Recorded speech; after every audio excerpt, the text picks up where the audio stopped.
you're doing? Mike Bradley here. Hope you are doing well as always. Happy New Year. The year is 2020 if you're watching this live. So Happy New Year. Hope you had a fantastic Christmas. And my first video of 2020. So I've taken a couple of weeks off and I'm back. And last year in 2019, I've got to get used to saying that. The first lesson I did, or first video I did, I entitled The Best Guitar Lesson of 2019. Bold title. So I thought, let's keep the tradition going. So I've done this video, which I'm calling The Best Guitar Lesson of 2020. It is tongue-in-cheek in case people are watching this who don't know me.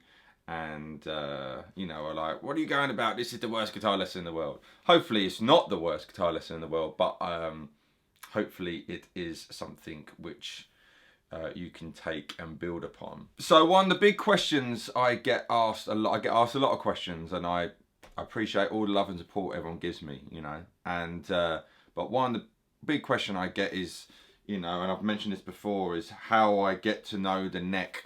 And I've done some lessons in the past, a lesson on the matrix system, which I'll make sure a card popped up if you want to check out after this video. But, you know, sitting there with a bit of paper and, you know, all on the 6th string going E, F, F sharp G, G sharp A sharp B, C, C sharp, etc. Boring, trying to learn all the notes.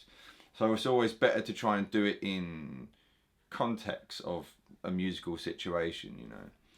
And also my personal thing on the guitar, I like to try and sound like more than one guitar player. I've always wanted that. I've just always wanted to be able to just sit and play the guitar and not have to rely on anything or anyone. I can just play and then try and sound like, you know, a rhythm guitar and a lead guitar at the same time, and an email coming through. So at the beginning of this video, I kind of had a little vamp, a little jam going on, all in C.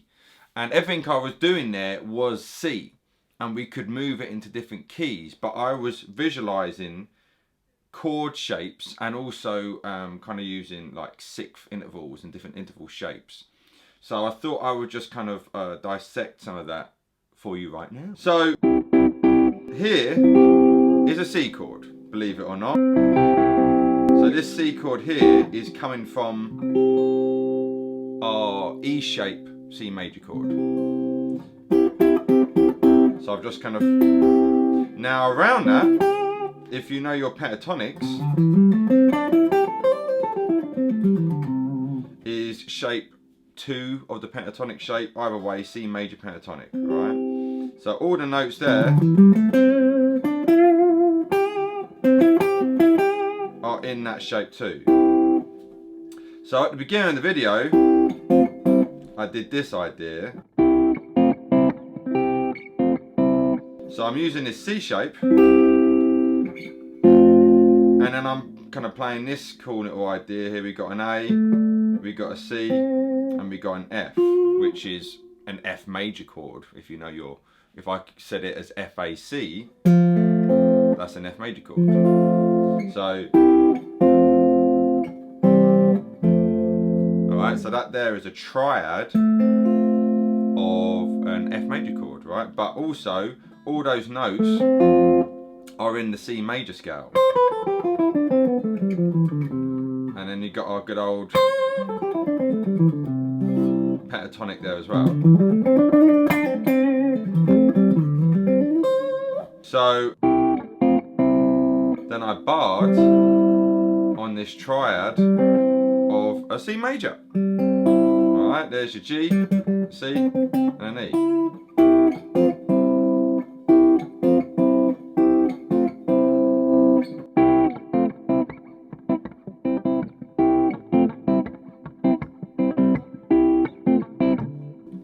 So you could just vamp just on that if you wanted.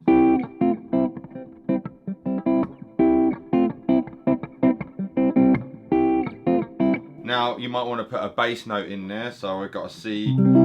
So this idea here is the same as doing that. Exactly the same. So I'm using a C note here on the 6th string as opposed to a C note here on the 5th.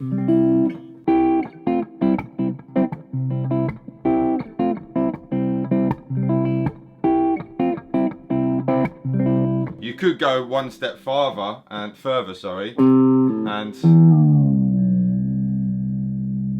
go down to a low C.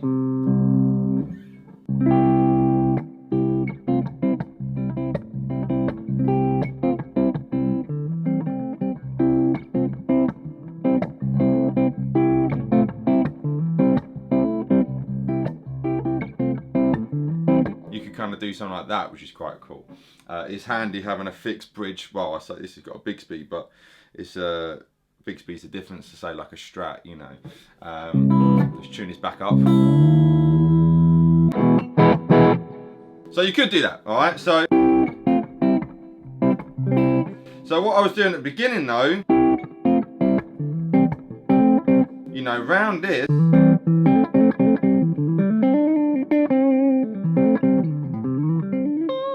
I'm seeing my C major pentatonic.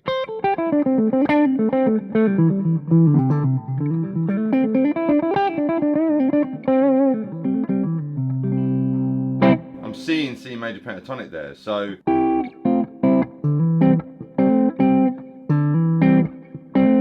when I do that, I've got an inversion triad. I've got a C with an E in the bass going on there. You know, so sort of like I say, it's all C.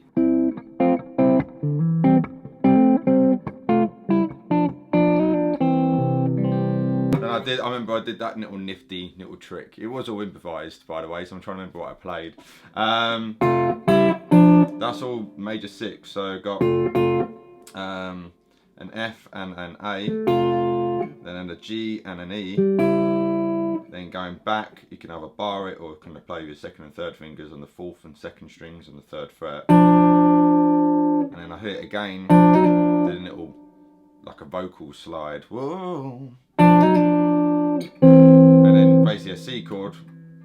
No, your 1st finger on the C, 2nd finger on the E, 4th and 2nd strings. Then you got your C. You can do a little pull off there of the G on the 1st string. You know.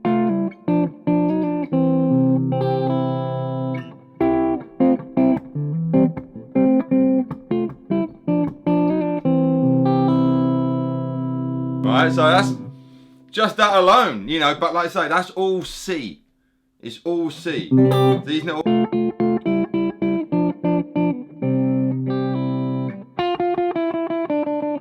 F F F E E E D D D C A A A G G G F F F E. You know.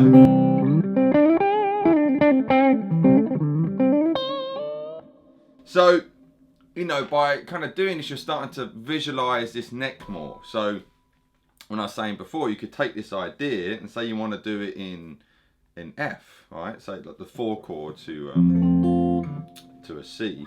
So we started on this E triad, so we got an F here. So you could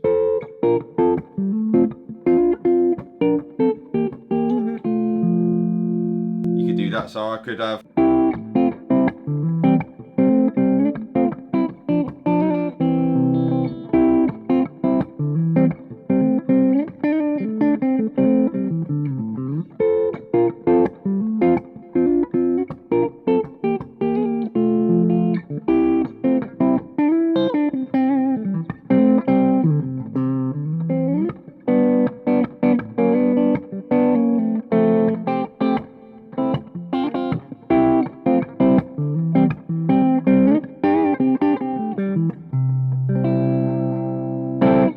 Something like that, you alright? So I was just kind of taking those little shapes of the F, they're very similar, then I went to a G,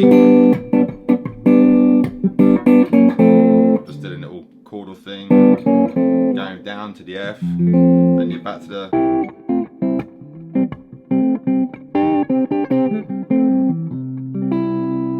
alright, so again, kind of taking these shapes, if you will, at first, you know, it's a lick, and then you build upon it. Then, you know, don't take it verbatim. You know, don't just stick, okay, I've got this shape now. I mean, I was doing it for the purpose of this lesson, of course, trying to stick around it. But start adding other notes in and stuff. I was doing those kind of very country pedal steel stuff. You can hopefully see what's going on there.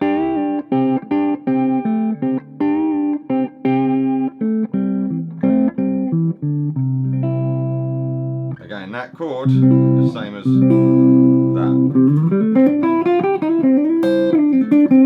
Now, one thing I haven't actually even mentioned is that I've got a pick in my hand, but I'm not using it. It's just between my fingers, and I do that a lot. So even though I'm doing fingerstyle, I still want the pick there, and I get used to kind of playing fingerstyle still with a pick in my hand, because I still like, you know, having a pick. If I want to, you know, go yee-haw on it, kind of thing. Then I do picking fingers, and then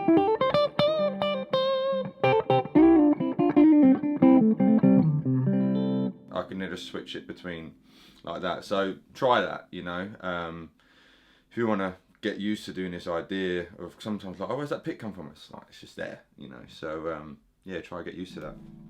But hopefully this is giving you some cool ideas, you know. And this is all major, obviously. Try it in minor, start visualizing, you know.